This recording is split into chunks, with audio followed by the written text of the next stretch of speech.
अच्छा जी,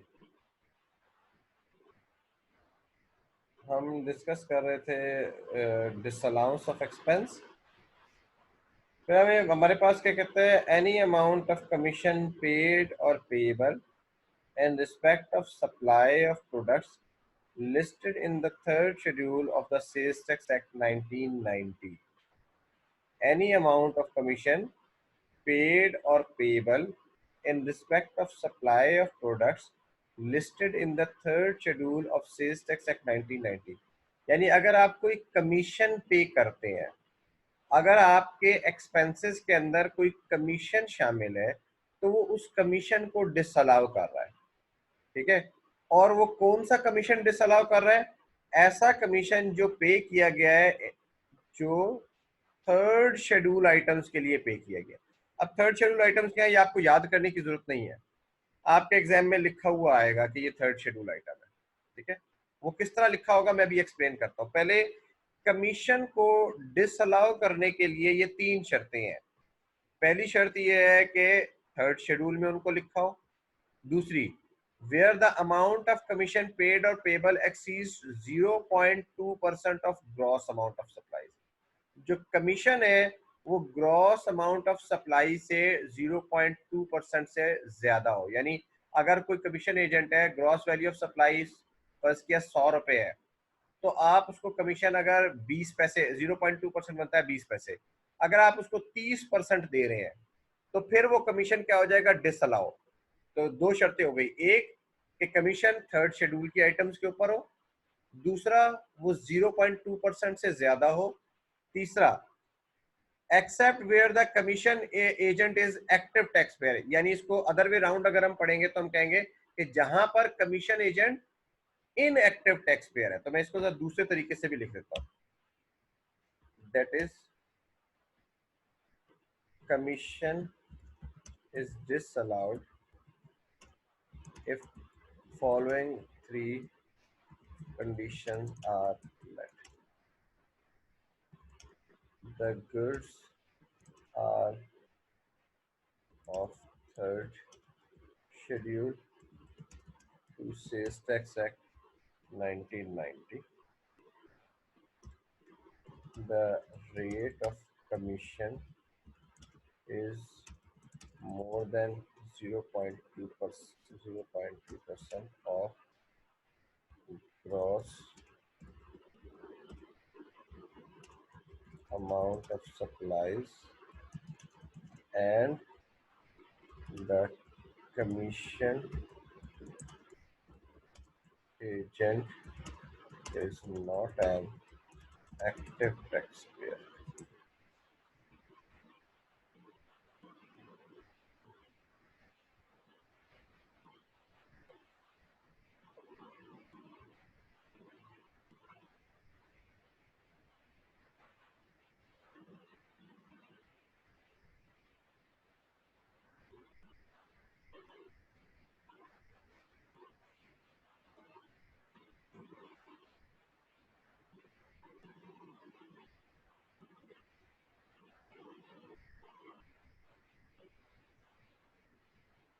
तो ये अगर तीन कंडीशंस पूरी होंगी, तो फिर कमीशन का एक्सपेंस डिसअलाउड एक्सपेंस हो जाएगा।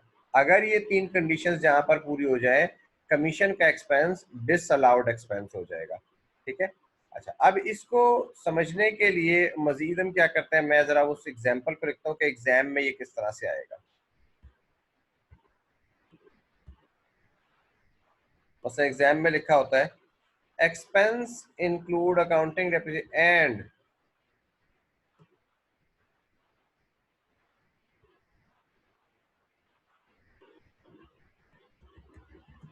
commission paid to an agent whose an agent supplying third schedule items at a rate of 0.4% of gross amount of supplies The agent is not an active taxpayer. Is not an active taxpayer. Expenses include accounting, depreciation, and commission of rupees 20,000.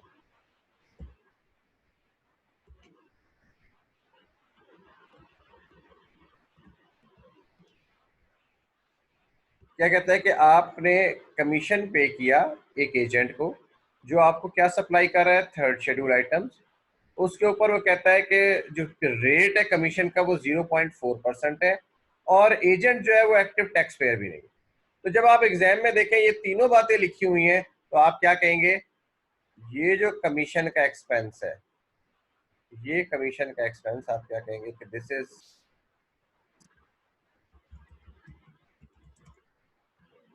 Disallowed expense. ठीक है, तो ये disallow हो जाएगा। अबू बकर sir तीनों एक साथ पूरी होनी चाहिए। जी अबू बकर आप ठीक कह रहे हैं, तीनों कंडीशंस एक साथ पूरी होनी चाहिए, तो फिर एक्सपेंस डिसअलाउ होगा। अगर एक पूरी हो रही है या दो पूरी हो रही है और एक कंडीशन मीट नहीं हो रही, तो फिर ये एक्सपेंस डिसअलाउ नहीं होगा। ये बात सबको समझ में आई है? किसी का कोई क्वेश्चन है तो पूछें।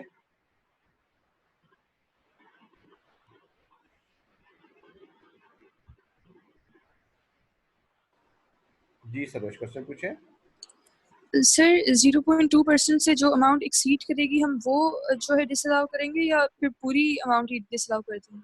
नहीं, इसके अंदर जो इन्होंने लिखा हुआ है ना, वो लिखा हुआ है ये तीन कंडीशंस पूरी होनी चाहिए। ठीक है, तो तीनों यानी अगर 0.2% से ज्यादा है तो पूरी अमाउंट डिसअलाउ हो जाएगी। ठीक है सर।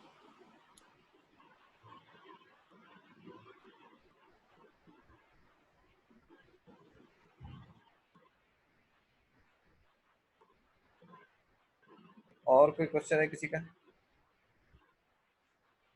Okay, next slide. फिर हमें लॉ कहता है कि जनाब contribution to approve unapproved provident gratuity और सुपर एनुएशन। अच्छा, हमने जब सैलरी पढ़ी थी तो हमने कहा था कि एम्प्लॉय, पहले तो हमने रेसिपिएंट के हवाले से बात की थी ना। आपको याद होगा हमने डिस्कस किया था कि अगर एम्प्लॉय को एम्प्लॉयर की तरफ से कोई पैसे मिलते हैं, ठीक है, अगर एम्प्लॉय को कोई पैसे मिलते हैं और वो अप्रूव्ड फंड से मिलते हैं तो एम्प्लॉय के लिए एग्जाम फ्रॉम टैक्स हो जाते हैं, और अगर अनअप्रूव्ड फंड से मिलते हैं तो उसकी टैक्सेशन स्टार्ट हो जाती है। अब हम एम्प्लॉयर की तरफ से पढ़ रहे हैं। एम्प्लॉय के लिए वो इनकम है, तो एम्प्लॉयर के लिए क्या है, एक्सपेंस है। एम्प्लॉयर जो पैसे प्रोविडेंट फंड को देता है, ग्रेजुटी फंड को देता है या सुपर एनुएशन फंड को देता है, तो एम्प्लॉयर के लिए वो क्या है, वो एक्सपेंस है। तो लॉ ये कहता है कि भाई ये एक्सपेंस आपको उस वक्त अलाउ होगा अगर ये प्रोविडेंट फंड, ग्रेजुटी फंड या सुपर एनुएशन फंड अप्रूव्ड होगा। अगर अनअप्रूव्ड होगा तो ये एक्सपेंस डिसअलाउ हो जाएगा। जैसे अभी इसी एग्जांपल को हम दोबारा करते हैं। इस एग्जांपल में and gratuity contribution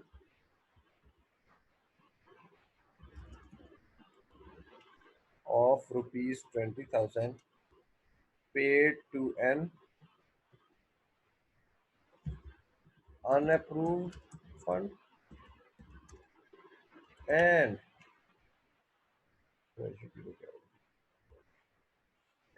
provident fund contribution of rupees 10,000 paid to an approved fund।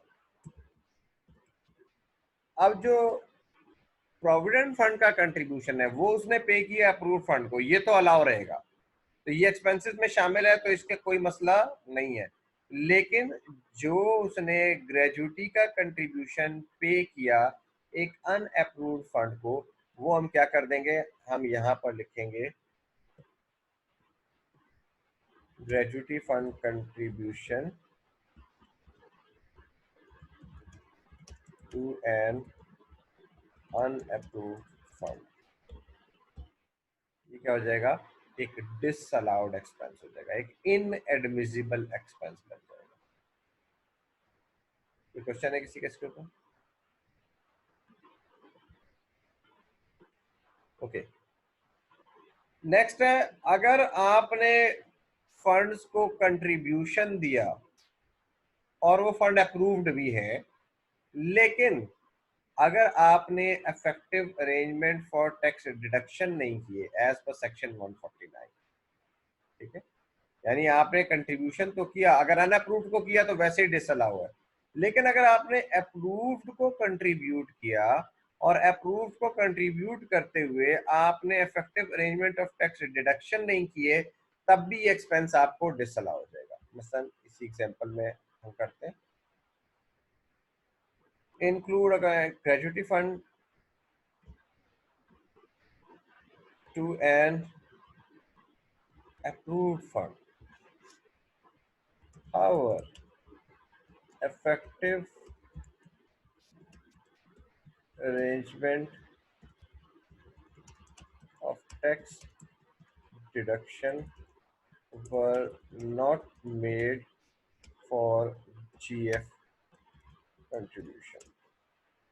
तो चूंकि अब जीएफ कंट्रीब्यूशन अब क्यों डिसअलाउ होगा, अब जीएफ कंट्रीब्यूशन इसलिए होगा कि जीएफ कंट्रीब्यूशन तो किया, लेकिन but effective arrangement of tax deduction not made, इस वजह से हम क्या हो गया, आपको एक्सपेंस डिसअलाउ होगा। अगर आप effective arrangement of tax deduction नहीं करते तो फिर वो एक्सपेंस आपको क्या हो जाएगा, डिसअलाउ हो जाएगा। अब ये बात क्लियर है आपको? इस पे कोई क्वेश्चन है किसी का तो पूछे।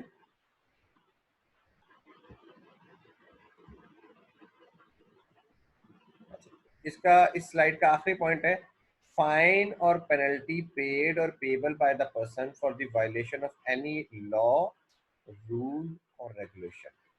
अगर गवर्नमेंट के बनाए हुए किसी कानून की आप खिलाफ वर्जी करते हैं, मसलन ट्रैफिक चालान हो गया आपका, आपने इनकम टैक्स लॉ की कोई खिलाफ वर्जी कर दी, आपने सेल्स टैक्स लॉ की कोई खिलाफ वर्जी कर दी, आपने इन्वायरमेंटल लॉ की कोई खिलाफ वर्जी कर दी, तो अगर आप गवर्नमेंट के किसी बनाए हुए कानून की खिलाफ वर्जी करते हैं और उस पर गवर्नमेंट आपको कोई फाइन या पेनल्टी लगाती है, तो आपका अकाउंटिंग में तो एक्सपेंस है, लेकिन टैक्स लॉ वो एक्सपेंस अलाउ नहीं करेगा, ठीक है।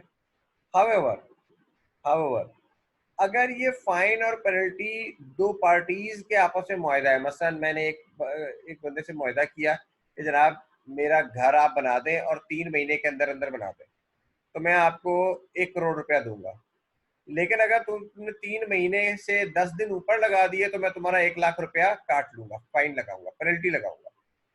तो अब वो जो उस बंदे को पेनल्टी दो मैं लगा रहा हूं, वो पेनल्टी उसका एक्सपेंस है, लेकिन वो पेनल्टी डिसअलाउड एक्सपेंस नहीं है, क्योंकि ये पेनल्टी गवर्नमेंट ने नहीं लगाई, ये पेनल्टी दो लोगों की आपस में कॉन्ट्रेक्चुअल अरेंजमेंट है।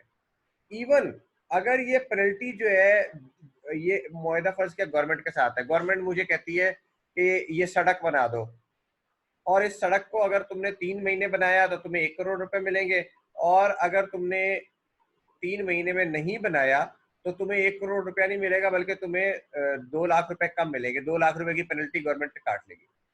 अब ये जो गवर्नमेंट पेनल्टी काट रही है, ये किसी लॉ रूल रेगुलेशन की खिलाफ वर्जी पे नहीं काट रही, बल्कि ये एक कॉन्ट्रेक्चुअल अरेंजमेंट था, एक काम करने का मुआहदा था। उन्होंने कहा कि अगर 3 महीने में बनाओगे तो प्राइस है 1 करोड़ रुपया, अगर 3 महीने से कम में बनाओगे तो प्राइस 98 लाख रुपए, सॉरी 3 महीने से ज्यादा में बनाओगे तो प्राइस 98 लाख रुपए।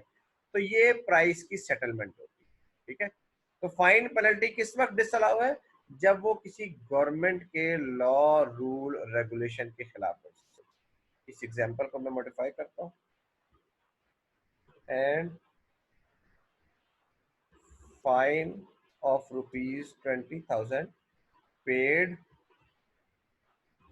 ऑन वायलेशन ऑफ से environmental law and ₹10,000 paid on delayed supply of goods to customer। अब ये जो फाइन है एनवायरमेंटल लॉ का, इसको तो हम यहाँ पे लिख देंगे fine paid on violation of environmental law, ये तो डिसअलाउ हो जाएगा। लेकिन जो 10,000 का फाइन लगा है वो delayed supply of goods to customer के ऊपर लगा है, तो वो तो कस्टमर के साथ मेरा मुआहदा था, उसको मैं डिसअलाउ नहीं करूंगा। इस पे कोई क्वेश्चन है आप लोगों का तो पूछें। Sir what are liquidated damages? Liquidated damages भी फाइन या पेनल्टी कहलाते हैं। फाइन, पेनल्टी, लिक्विडेटेड डैमेजेस ये सारे एक ही चीज के नाम है। कोई क्वेश्चन किसी का?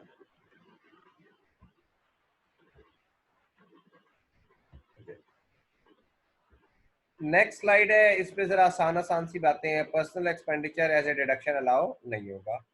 Amount carried to a reserve fund, अगर आपके एक्सपेंसेस में लिखा हुआ है कि ₹10,000 contributed to a general reserve fund, ठीक है, ये रिजर्व फंड क्या होते हैं? ये जैसे ऑर्गेनाइजेशन बाज़ औक़ात ना पैसे रिजर्व कर देती है किसी फ्यूचर एक्सपेंडिचर के लिए, तो वो जो पैसे ऑर्गेनाइजेशन रिजर्व कर देती है उन पैसों को उन पैसों के ट्रांसफर को या उस रिजर्व फंड में जो पैसे जाते हैं उसको वो कहता है कि अलाउबल एक्सपेंस नहीं होगा। थर्ड है salary paid in cash if it exceeds 15,000 रुपए for an employee for a month. अगर मंथली सैलरी किसी एम्प्लॉय की 15,000 रुपए से ज्यादा है और आप वो सैलरी कैश में पे करते हैं तो वो भी एज एन एक्सपेंस अलाउ नहीं होगी। हाँ, अगर किसी एम्प्लॉय की सैलरी फर्स्ट किया 12,000 रुपए पर मंथ है तो ये 15,000 रुपए से कम हो गई, उसको आप कैश में पे करते रहे, वो एक्सपेंस अलाउ रहेगा। 12,000 15,000 से ऊपर की सैलरी कैश में पे होगी तो वो डिसअलाउ एक्सपेंस हो जाएगी। Any capital expenditure is disallowed, यानी अगर फर्स्ट किया आप कोई फर्नीचर खरीदते हैं, कोई प्लांट एंड मशीनरी खरीदते हैं तो वो एज एन एक्सपेंस अलाउ नहीं होते। वो तो आपको वैसे भी अकाउंटिंग में आपने देखा है वो क्या बन जाते हैं, वो फिक्स एसेट्स बन जाते हैं। उस कैपिटल या इंटेंजिबल, आप कुछ सॉफ्टवेयर वगैरह वगैरह खरीदते हैं वो तो इंटेंजिबल एसेट बन जाता है। उसके ऊपर आपको क्या अलाउ होता है? आपको डेप्रिसिएशन अलाउ होगी या आपको एमोर्टाइजेशन अलाउ होगी।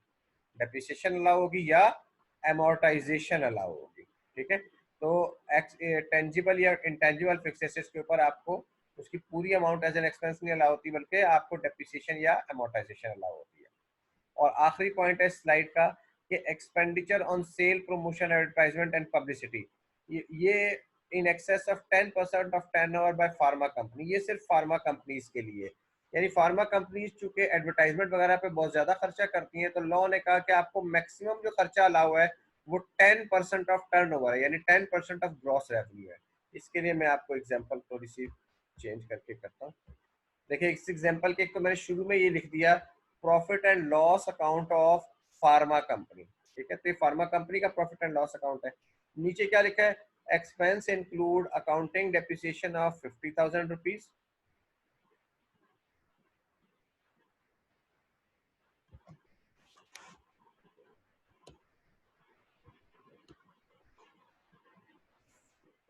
And fine of ₹20,000। इसको हम मॉडिफाई कर देते हैं और हम कहते हैं and advertisement expense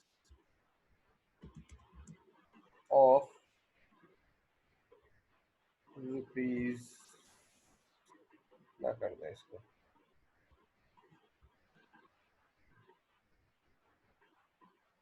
advertisement expense of rupees. Turnover कितना है? 50 लाख, 5 लाख का टर्नओवर है तो इसे 70,000 ऑफ ₹70,000, ठीक है। तो एडवर्टाइजमेंट का खर्चा कितना किया उसने? 70,000 रुपए का। और मैक्सिमम कितना अलाउड है? मैक्सिमम अलाउड है 10% ऑफ टर्नओवर। तो एडवर्टाइजमेंट एक्सपेंस आपका 70,000 किया, माइनस अलाउबल कितना है? टर्नओवर कितनी है? 5 लाख। 5 लाख का 10%, 5 लाख का 10% बनेगा 50,000 रुपए, ठीक है। तो 70,000 में से 50,000 माइनस करें तो एक्सपेंस डिसअलाउ कितना हो जाएगा? 20,000 रुपए का। तो ये हमारे पास एक्सपेंस डिसअलाउड है एडवर्टाइजमेंट का। लेकिन ये सिर्फ और सिर्फ याद रखें फार्मा कंपनीज के लिए और किसी के लिए नहीं है। तो ये आपके एग्जाम में चूंकि कंपनी का सवाल आता नहीं है तो इसलिए ये आपको वैसे याद करनी पड़ेगी थ्योरी के लिए, ये आपको न्यूमेरिकल में जो है ना, ये इसके चांसेस नहीं है कि न्यूमेरिकल में ये आपको टेस्ट करें।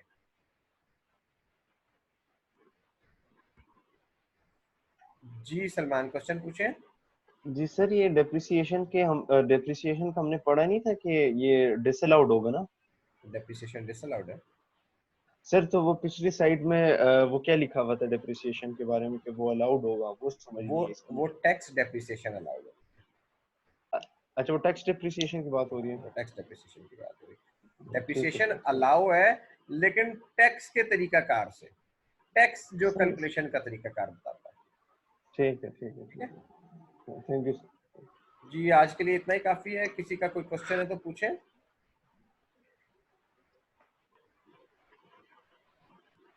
किसी स्टूडेंट का कोई क्वेश्चन है? ओके जी, कल इंशाल्लाह ताला मुलाकात। जी जी, क्वेश्चन पूछें। सर ये एडवर्टाइजमेंट एक्सपेंस एक दफ़ा फिर बता दे प्लीज़। हाँ, एडवर्टाइजमेंट एक्सपेंसेस ये सिर्फ और सिर्फ प्रोविजन है फार्मा कंपनीज के लिए, यानी फार्मास्यूटिकल कंपनीज के लिए। फार्मास्यूटिकल कंपनीज को उन्होंने कहा कि आप जो एडवर्टाइजमेंट पर एक्सपेंस करेंगे वो मैक्सिमम कितना अलाउ होगा, वो मैक्सिमम अलाउ होगा up to 10% of turnover. Turnover यानी रेवेन्यू, रेवेन्यू के 10% तक अलाउ होगा।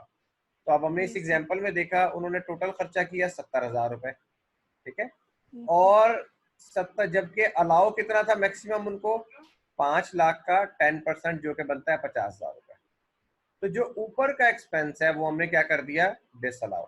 अगर इन्होंने ये खर्चा 50,000 से कम किया होता तो फिर तो पूरा का पूरा अलाउ रहता, लेकिन अब चूंकि इन्होंने 50,000 से ज्यादा का कर दिया इसलिए एक्सपेंस क्या हो गया, डिसअलाउ हो गया। क्लियर है? Okay, thank you very much. कल इंशाल्लाह मुलाकात होगी।